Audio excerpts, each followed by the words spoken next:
Jangan lupa untuk subscribe YouTube channel Metro TV News dan nyalakan notifikasinya.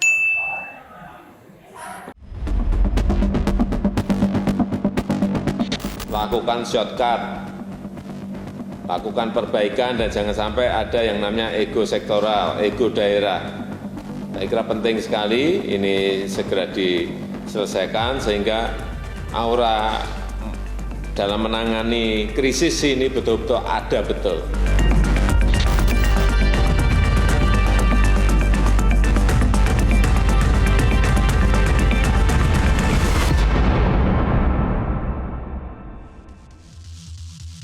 Pemirsa selamat malam, Anda menyaksikan Prime Talk Tajam Mendalam bersama saya Rory Asyari. Pemirsa, kasus positif COVID-19 di Indonesia per hari ini menembus angka 100.000 lebih.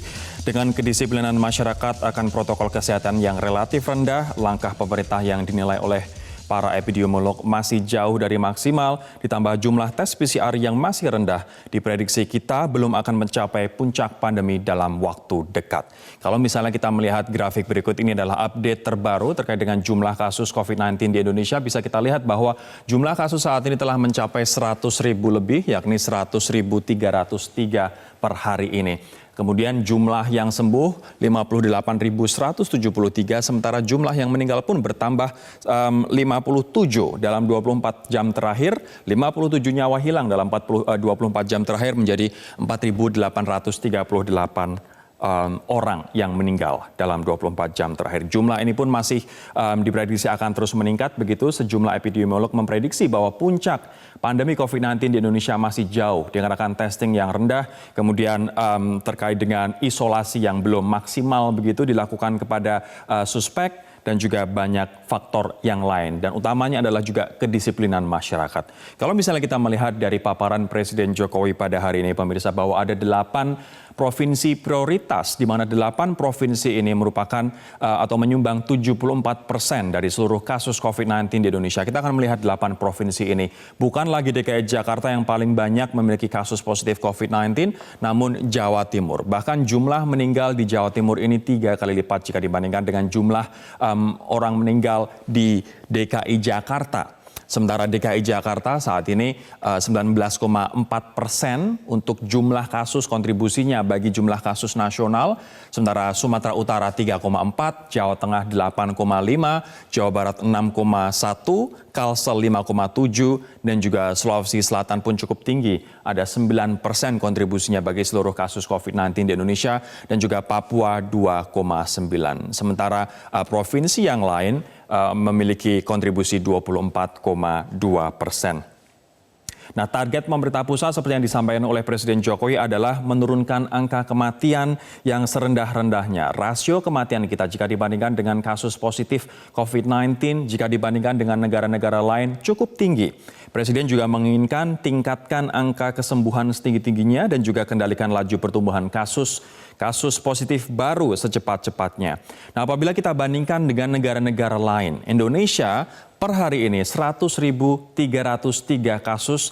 Ini merupakan jumlah kasus tertinggi di Asia Tenggara dan nomor 4 di seluruh Asia begitu. Tapi kalau misalnya kita bandingkan dengan negara-negara lain, dengan seperti Malaysia, India, Tiongkok, dan juga Korea Selatan, kita akan melihat total kasus positif di row yang pertama atau di garis yang pertama. Indonesia ada 100.303, Malaysia 8.000 sekian, India 1,4 juta, Tiongkok 83.000, Korsel 14.000. Tapi kalau misalnya kita melihat data ini lebih jauh lagi, pemirsa, bahwa angka kasus meninggal atau fatality ratio Indonesia termasuk yang tinggi, 4,82%. Tiongkok ada 5,5%, namun jika dibandingkan dengan bahkan India hanya 2,2% dan juga Malaysia 1,39%. Jumlah tes kita pun bisa dikatakan tertinggal jika dibandingkan dengan negara berkembang yang lain. Katakanlah misalnya India. India sampai dengan saat ini sudah mengetes 16.806.000 orang. Sementara Indonesia 1,381 juta begitu. Dari 16 juta yang dites, sudah terkonfirmasi total kasusnya adalah 1.440. Jika dibandingkan dengan India, kita masih jauh. 1.381.000, namun total kasus positifnya 100.303. Ini yang kemudian membuat para ahli epidemiolog berpendapat bahwa apa yang ada di Indonesia saat ini belum mencerminkan situasi sesungguhnya.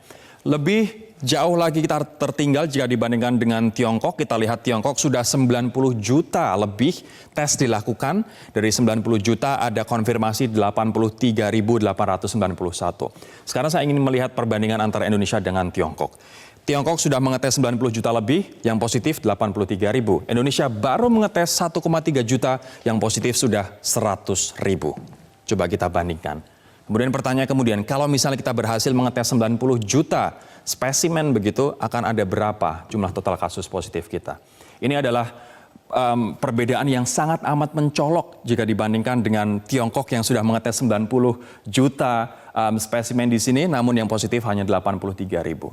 Bagaimana dengan total tes per 1 juta populasi? Kita pun juga jauh tertinggal jika dibandingkan dengan negara-negara lain. Kita paham, kita juga mengapresiasi upaya pemerintah untuk terus meningkatkan kapasitas tes PCR kita, namun ternyata itu belum cukup dan ternyata itu masih terlalu kecil begitu. Total tes per 1 juta populasi kita hanya di angka 5.000. Bagaimana dengan India? 12.171 dengan jumlah penduduk yang mencapai 1,2-1,3 miliar orang begitu. Sementara negara tetangga 28.000, yakni Malaysia, di Tiongkok 62.000 per 1 juta penduduk, sementara Korea Selatan 29.000. Nah, kita pun kalau misalnya ingin head to head begitu, membandingkan dengan India yang kita tahu populasinya 1,3-1,4, namun ternyata per 1 juta penduduk mereka bisa melakukan tes 12.171 per 1 juta penduduk. Nah, ini kemudian menimbulkan pertanyaan, apakah kita memang sudah melakukan hal ini dengan maksimal? Dan apakah masyarakat juga saat ini mulai kendor begitu sense of crisis-nya, dan apakah pemerintah daerah, pemerintah pusat mulai kehilangan sense of crisis ini? Kita akan berbincang dengan Dr. Tri Yunis, tim pakar Satgas Penanganan COVID-19, dan juga Dr. M. Adib Kumaydi, Wakil Ketua Umum Ikatan Dokter Indonesia. Saya akan ke Pak Tri terlebih dahulu. Pak Tri, betulkah sebenarnya pemerintah pusat, pemerintah daerah, dan kita saat ini telah kehilangan sense of crisis COVID-19, Pak?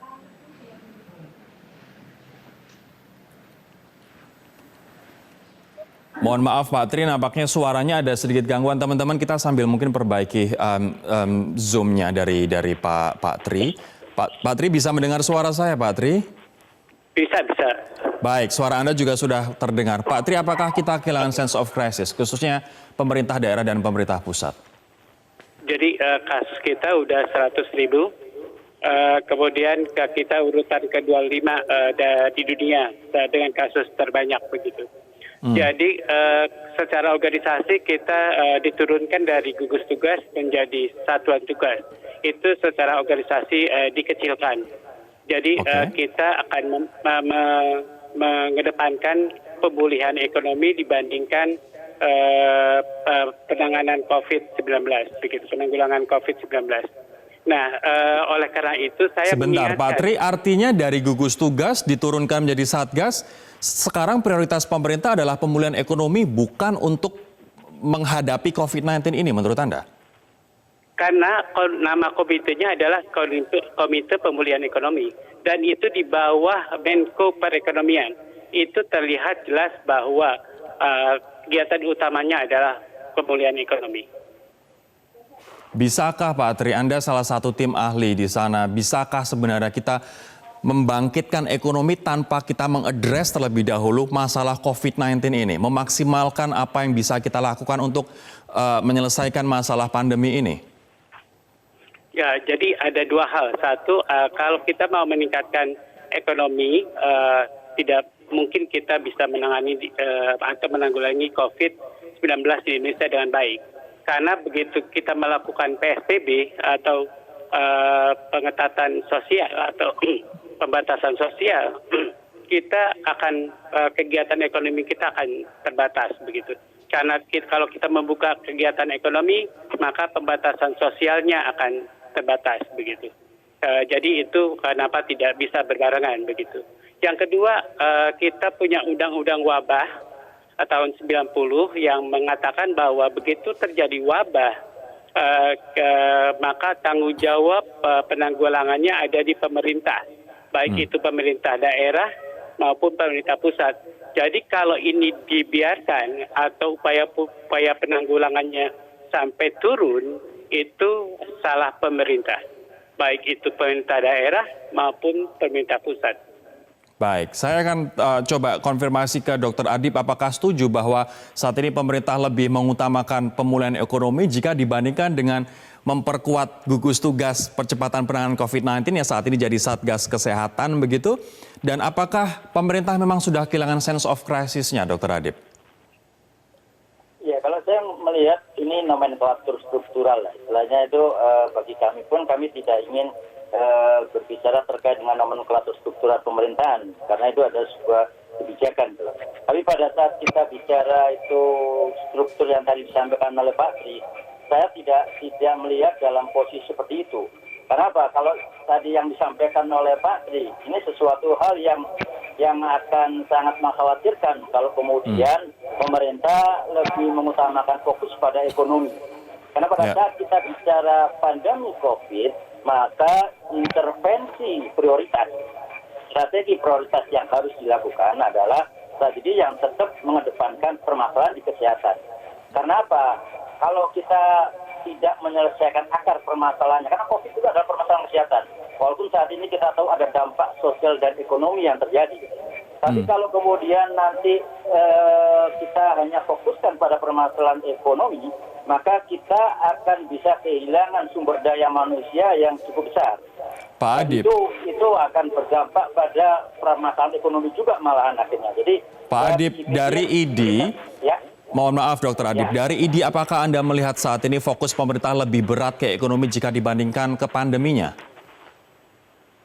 Ya, saya kira kalau kami melihat bahwa ada strategi di dalam permasalahan kesehatan yang harus diperbaiki, terutama penguatan terhadap kemampuan sarana prasarana dan fasilitas kesehatan, perlindungan kepada tenaga kesehatan dan tenaga medis. Ini harus menjadi prioritas yang harus dilakukan oleh pemerintah.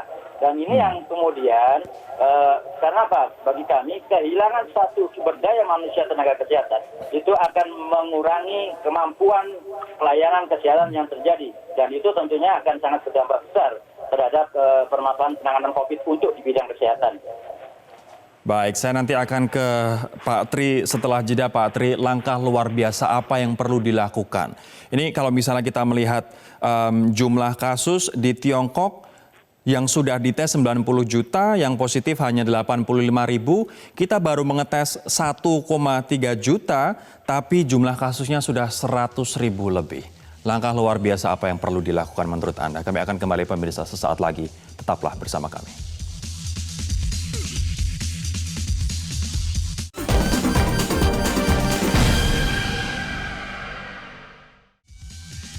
Kita baru mengetes 1,3 juta spesimen begitu, namun kasus positif sudah 100 ribu lebih, sementara Tiongkok sudah mengetes lebih dari 90 juta spesimen dengan kasus positif hanya 85 ribu. Kita tidak bisa membayangkan apabila di Indonesia sudah dites misalnya 90 juta spesimen, akan berapa banyak jumlah kasus positif di negara kita. Pak Tri, apa langkah luar biasa yang perlu diambil? Jadi satu adalah tes diperbanyak. Karena positivity rate kita masih di atas 5%. Kalau tesnya diperbanyak, maka kemudian kasusnya akan ketemu banyak begitu. Jadi kalikan saja rata-rata itu 7%. Kalau diperiksa sekarang kan 20 ribu, itu ada 1.400. Kalau diperiksa 30 ribu akan ada 2.100. Kalau diperiksa sekitar 40 ribu akan ada sekitar 32 ribu begitu. Jadi artinya testing capacity kita harus terus naik dan ini naiknya pun harus signifikan, Pak Tri. Betul, ya. Dengan demikian banyak kasus yang tidak terdeteksi, yang belum terdeteksi akan menjadi sumber penularan. Yang kedua, isolasi mandiri belum baik benar menurut saya, baik itu terhadap kasus ringan maupun terhadap OTG. Belum lagi karantina suspek begitu. ODP dan PDP kalau di karantina di rumah itu juga belum terawasi. Itu sebagai sumber penularan. Jadi sumber penularan kita cukup banyak begitu. Yang satu lagi adalah PSBB. PSBB harus dilakukan. Jadi harus dilakukan evaluasi PSBB kita yang pertama, kedua sampai terakhir. Kemudian dilakukan, apakah itu dilakukan pada 3 provinsi, kabupaten kota, kemudian kecamatan, kelurahan, atau RW. Nah, mana yang menguntungkan buat perkembangan ekonomi, itu baru bagus begitu. Dan PSBB kita kemarin dianggap oleh sejumlah epidemiolog longgar begitu, bukan PSBB yang strict dan juga ketat. Kalau saya ke Dr. Adib tadi Anda sudah memberikan penjelasan apa yang harus dilakukan oleh pemerintah, tapi pemerintah di pusat maupun di daerah juga tidak bisa berdiri sendiri. Ini di luar sanksi yang ditetapkan oleh Inpres, kemudian akan diturunkan dalam bentuk peraturan daerah atau peraturan gubernur.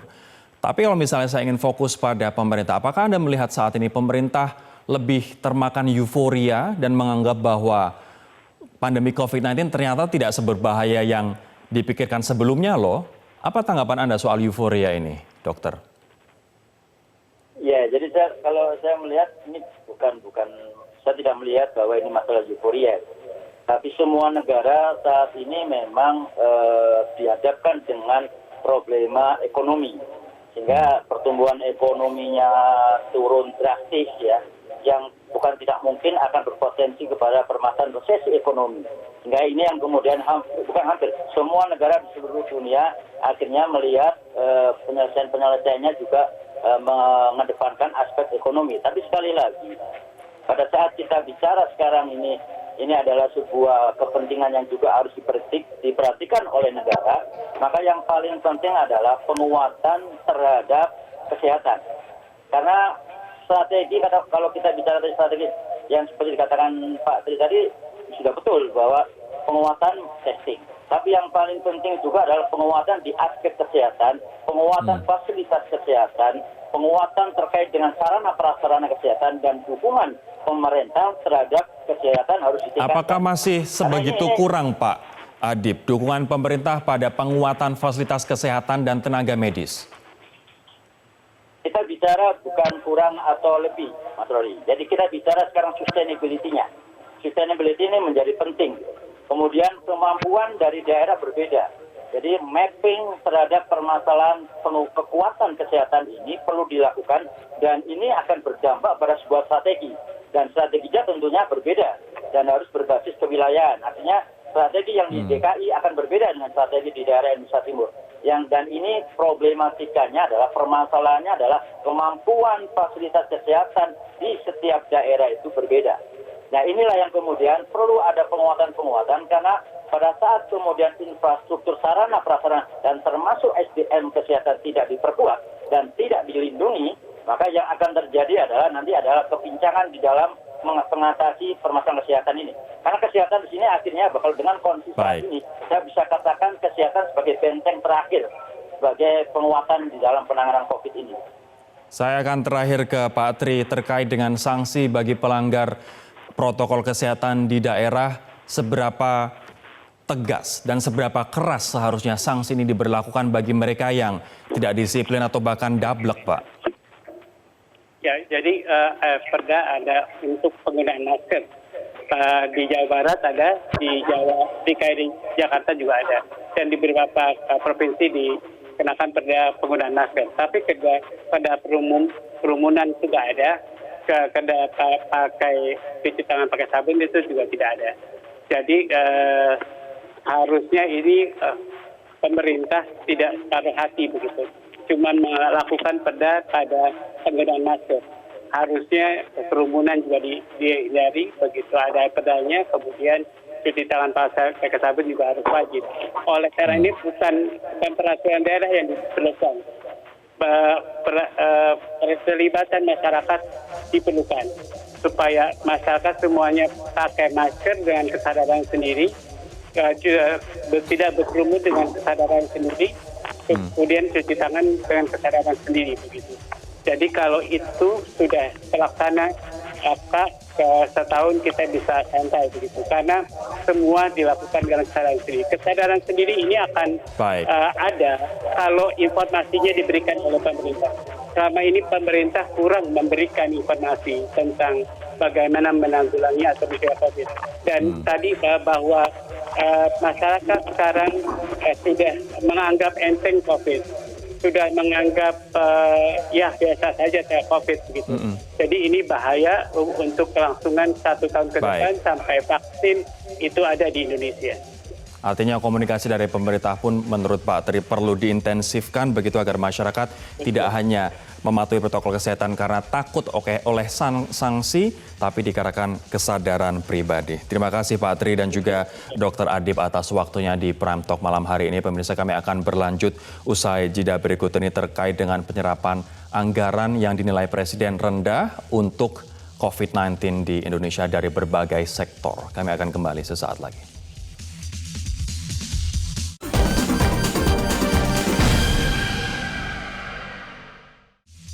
Anda kembali di Prime Talk, pemirsa. Presiden kembali mengingatkan anak buahnya untuk mengeluarkan berbagai terobosan kebijakan. Pasalnya realisasi anggaran untuk penanganan COVID-19 dan pemulihan ekonomi nasional baru mencapai 19% atau 136 triliun rupiah.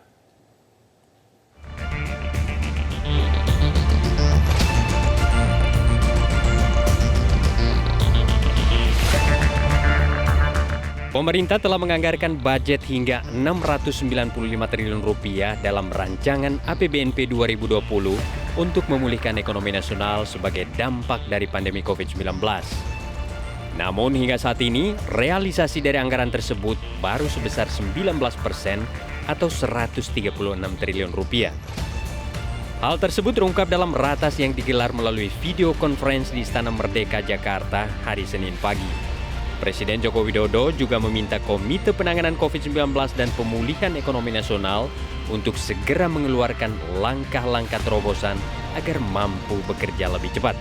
Mengenai penyerapan stimulus penanganan COVID, ini masih belum optimal dan kecepatannya masih kurang.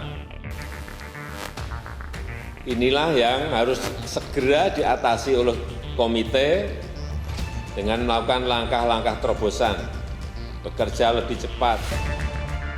Dari 136 triliun rupiah anggaran penanganan COVID-19 dan pemulihan ekonomi nasional yang telah terrealisasi, angka realisasi anggaran terbesar adalah untuk program perlindungan sosial, yakni sebesar 38%. Selanjutnya, realisasi stimulus kepada usaha mikro, kecil dan menengah atau UMKM sebesar 25% dan realisasi anggaran penanganan kesehatan sebesar 7%. Melihat kondisi ini, Presiden meminta seluruh hambatan dalam percepatan pencairan anggaran segera diatasi. Saya ingatkan, kalau masalahnya ada di regulasi, di administrasi, segera dilihat betul. Kalau memang regulasi, ya revisi regulasi itu agar ada percepatan. Lakukan shortcut, lakukan perbaikan dan jangan sampai ada yang namanya ego sektoral, ego daerah. Saya kira penting sekali ini segera diselesaikan sehingga aura dalam menangani krisis ini betul-betul ada betul. Komite Penanganan Pemulihan Ekonomi Nasional dan Penanganan COVID-19 dibentuk untuk mengintegrasikan kebijakan kesehatan dan kebijakan ekonomi. Kendati demikian, penanganan kesehatan tetap menjadi prioritas utama. Saat ini penyebaran COVID-19 berpusat di 8 provinsi di Indonesia. Ke-8 daerah ini berkontribusi pada 74% kasus positif yang ada di Indonesia. Oleh karena itu, Presiden meminta agar penanganan COVID-19 diprioritaskan dilakukan di 8 daerah tersebut. Tim Liputan, Metro TV.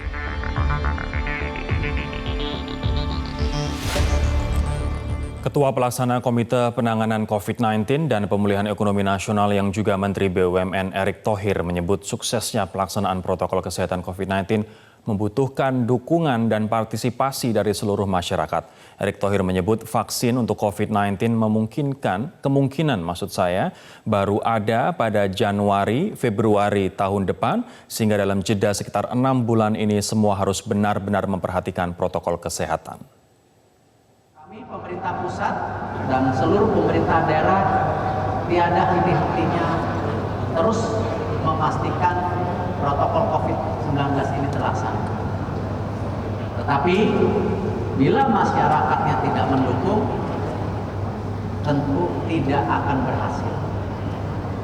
Yang Bapak harus ketahui, vaksin sudah akan diproduksi, tapi itu kan baru Januari Februari tahun depan. Berarti masih 6-7 bulan lagi kita harus menghadapi COVID-19 ini yang tidak hanya di Indonesia, tapi di seluruh negara di dunia. Saya akan mengajak Anda untuk berbincang dengan Raden Pardede, anggota Satgas Pemulihan dan Transformasi Ekonomi. Pak Raden, selamat malam, Pak. Selamat malam, Pak Rory. Pak Raden, kita tahu bahwa ini bukan yang pertama kali Presiden mengeluhkan serapan anggaran yang begitu rendah terkait dengan penanganan dan juga pemulihan, penanganan COVID-19 dan juga pemulihan ekonomi. Akhir Juni yang lalu Presiden bahkan secara keras gitu, salah satunya adalah menegur bidang kesehatan yang begitu rendah, 1,53% penyerapannya. Dan saat ini berdasarkan data terakhir 22 Juli seperti yang disampaikan oleh Presiden hari ini, realisasi penyerapan anggaran baru 19% dari total anggaran 695 triliun. Apa yang terjadi, Pak Raden? Kenapa bisa hanya baru 19%? Terima kasih. Pertama adalah kita harus akui memang ini kejadian yang extraordinary. Itu adalah banyak pihak dan termasuk juga pihak pemerintah, para birokrasi juga, yang umumnya kalau kita belanja itu secara signifikan biasanya menjelang akhir tahun. Padahal ini kan dalam keadaan extraordinary. Jadi boleh dikatakan memang kita harus merubah cara respons kita yang harus lebih cepat dan tidak bisa business as usual. Ini juga harus respon yang extraordinary. Jadi Pak Raden, mohon maaf Pak. Artinya kementerian-kementerian kita atau entitas-entitas yang seharusnya bergerak dengan sense of crisis di kepala mereka saat ini masih bekerja business as usual begitu, belum ada perubahan? Itu di awal ingat bahwa tidak ada yang pengalaman krisis seperti ini, ya. Jadi persoalan seperti ini dialami negara. Kita bukan mau excuse, tetapi memang pengalaman yang terakhir adalah pada saat terjadi di Spanish flu di tahun 1918 sampai dengan 1920, ya. Kita bukan menyatakan bahwa tidak ada sense of crisis. Ini sekarang pemerintah ini dan ini para birokrasi juga belajar ini. Jadi dalam tempo 1 bulan terakhir ini kelihatannya teman-teman di birokrasi mencoba apa yang dikatakan oleh Bapak Presiden tadi itu, mencoba menyederhanakan seluruh peraturan-peraturan, merelaksasi seluruh peraturan supaya bisa lebih lancar, bisa lebih cepat. Jadi contohnya yang sebelumnya ada PP yang demikian ketat untuk mengatur bagaimana penyaluran dana itu sangat ketat sekali, lewat bank peserta ke bank, sekarang bisa langsung ke bank. Itu kan jadi karena kehati-hatian. Nah sekarang dengan bantuan dari LPKP dan juga dari BPKP, kemudian berbicara dengan BPK, demikian juga dengan KPK, diharapkan ini semua supaya ada lebih cepat penyaluran dananya, ya. Jadi berarti lambatnya realisasi ini dikarenakan aturan dan juga birokrasi, Pak Raden. Ya, ada kehati-hatian yang berlebihan kan. Kita ingat bahwa para birokrasi ini kan sangat takut kalau sampai nanti ada sebutkan salah tempat atau salah guna itu loh. Ya. Itu yang salah satu yang sekarang dicoba diterobos, kita bekerja sama dengan semua pihak itu. Itu yang saya pikir yang pertama. Namun kalau kita lihat ke depan ini, seperti tadi dikatakan misalkan masalah anggaran kesehatan. Ini dalam tempo 2 bulan terakhir ini akan ada program-program yang masif sebetulnya. Demikian juga program padat kerja dan program-program di bidang sosial akan ada percepatan dalam 2 bulan ke depan ini. Baik, Pak Raden, saya harus menyapa tamu saya yang lain, ada Pak Hanung Harimba Rahman, Deputi Bidang Pembiayaan Kementerian Koperasi dan UKM. Pak Anung, selamat malam. Saya ingin bertanya terkait dengan sebab penyerapan anggaran bantuan untuk UMKM yang masih di angka 25% per 22 Juli. Dan ini mendapatkan highlight juga dari Presiden hari ini begitu. Kenapa serapan anggaran masih 25% untuk UMKM, Pak Anung?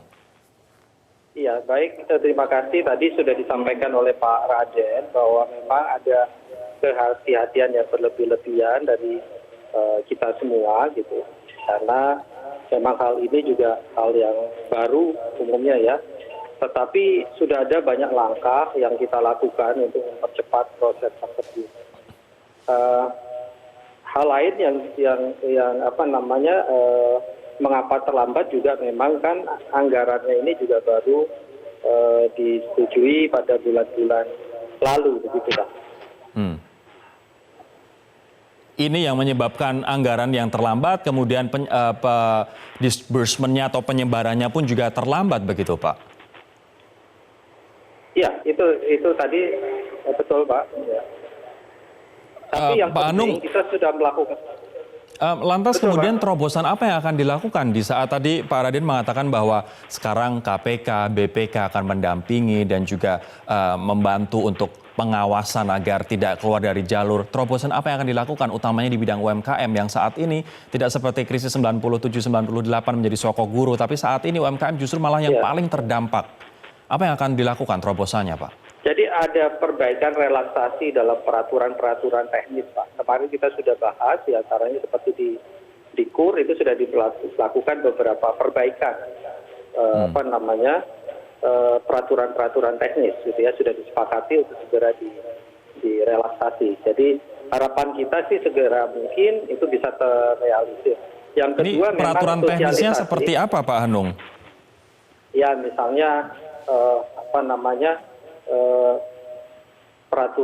ketentuan-ketentuan mengenai persyaratan ada perjanjian gitu ya, itu sudah kita cabut gitu. Yang berikutnya adalah ada perbedaan persepsi ini terkait dengan KUR. Kebetulan saya ngangani KUR, itu ada perbedaan persepsi antara bank penyalur dengan peraturan.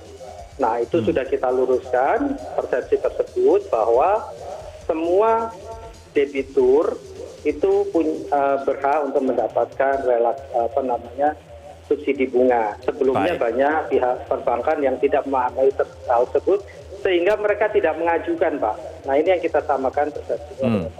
Baik, terima kasih Pak. Kita akan jeda terlebih dahulu Bapak-Bapak. Nanti saya akan tanyakan ke Pak Raden, ini tidak hanya soal UMKM yang masih kecil, namun serapan pemerintah daerah juga masih sangat kecil, 6,5% begitu. Belum lagi penyerapan dari sektor kesehatan yang baru 7%. Apa penyebabnya? Kami akan kembali sesaat lagi.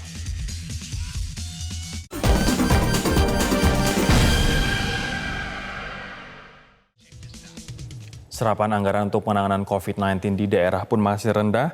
Presiden menyampaikan data bahwa masih di angka 6,5% serapan anggarannya. Pak Raden, apa yang menyebabkan serapan anggaran di daerah ini menjadi begitu rendah? Apakah ada indikasi bahwa dana bantuan ini ditahan untuk mendekati pilkada dikarenakan untuk popularitas dan juga untuk menggait suara begitu? Anda terlampau curiga, Jani. Negara ini negara ini terlalu suci Pak kalau kita tidak curiga Pak. Banyak yang perlu dicurigai dari negara ini. Ya, ini kan kalau kita lihat, kalau yang normal, yang transfer daerah itu berjalan dengan baik, ya kan. Memang itu kan ada ekstra bahan dalam rangka pemulihan ekonomi nasional. Ya, jadi di luar yang biasa itu sekarang kan disebutkan klaster untuk Pemda dan padat karya itu 106 triliun ya.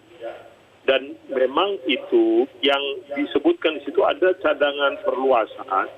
Jadi kelihatannya memang program-program padat karya ini harus lebih digenjot lagi. Ya, dan juga yang menjadi kurang itu adalah pinjaman ke daerah. Jadi memang pemerintah menyediakan pinjaman ke daerah karena kita tahu Pemda-Pemda ini kalau kita lihat dengan adanya COVID ini terjadi pengurangan pendapatan asli daerah mereka. Jadi seperti contoh, bagaimana iklan-iklan itu berkurang, ya, pendapatan daripada Pemda itu berkurang hampir 40% rata-rata itu. Nah, baru kemarin itu, baru tadi, kalau nggak salah baru tadi, maka mulai peminjaman yang dilakukan terhadap 8 daerah kalau tidak salah. Itu sudah disalurkan per hari ini. Jadi angka yang tadi itu belum masuk itu. Jadi memang mungkin akan ada waktu itu mungkin proses prosedur yang harus dilakukan perbaikan. Karena selama ini tidak pernah ada case-nya, tidak pernah ada kasusnya Pemda itu meminjam dari pusat. Jadi ini kalau diibaratkan seperti World Bank-nya dunia meminjam ke Indonesia, dalam hal ini pemerintah pusat sekarang ya meminjam ke provinsi-provinsi, itu loh. Itu yang sekarang ini, dan hari ini sudah dipinjamkan dalam jumlah yang lumayan signifikan itu. Jadi Pak Raden, apakah Anda melihat dari program-program yang ditawarkan oleh para pemimpin daerah, belum termasuk mereka yang nanti akan berkontestasi dalam Pilkada 9 Desember nanti, apakah menurut Anda program-program ini realistis dan akan membantu masyarakatnya di sana? Harapan kita tentu begitu, ya. Tentu masyarakat di sana nanti yang akan menilai. Jadi memang akan ada proposal dari daerah itu, kemudian kebutuhannya untuk apa, kemudian kalau nggak salah hari ini Menkeu sudah menandatangani itu. Nah, persoalan itu kan bertanggung jawab daripada daerah kepada rakyatnya nanti yang memilih dia di sini. Kita sudah melihat banyak bukti Pak Raden bahwa COVID-19 itu justru menjadi dagangan politik di daerah-daerah. Itulah sebabnya saya menanyakan hal tadi at the first place di pertama kali tadi di segmen awal. Saya akan ke Pak Hanung sekarang. Mohon maaf Pak Raden, waktu kita tinggal 1 menit begitu. Pak Hanung, kemudian terobosan apa yang akan dilakukan untuk UMKM yang belum bankable, Pak? Belum terinklusi oleh sistem perbankan kita. Bagaimana menjangkau mereka? Ya, terima kasih Pak. Jadi salah satu gagasan Presiden yang ditugaskan kepada kami dan Kementerian Keuangan adalah memberikan bantuan modal kerja produktif kepada UMKM yang belum terakses pada perbankan. Jadi salah satu terobosan yang sedang kita siapkan, perangkat hukumnya dan juga petunjuk teknisnya. Dan kita harapkan bahwa ini bisa mendorong nanti salah satu bisa mengkontribusikan pada membaiknya perekonomian di Q3, kuartal ketiga, yang diperkirakan di kuartal kedua ini akan negatif. Kita harapkan dengan berbagai program, salah satunya yang saya sampaikan tadi, ekonomi jadi lebih baik, khususnya untuk UMKM. Nah, tujuannya adalah tadi salah satunya adalah untuk mengakses atau membantu UMKM yang selama ini belum terakses di perbankan dan sekaligus mengakselerasi pemberian dana kepada mereka. Baik. Terima kasih Pak Hanung. Semoga sosialisasi pun dan juga kemudahan pun diberikan bagi teman-teman UMKM yang belum terjangkau oleh sistem perbankan kita. Sekali lagi terima kasih Pak Hanung dan juga terima kasih Pak Raden Pardede, anggota Satgas Pemulihan dan Transformasi Ekonomi atas insight dan juga pendapatnya di Prime Talk malam hari ini. Demikianlah perbincangan kami di Prime Talk. Pemirsa, semoga bermanfaat. Terima kasih atas kebersamaan Anda. Sampai jumpa. Metro TV, knowledge to elevate.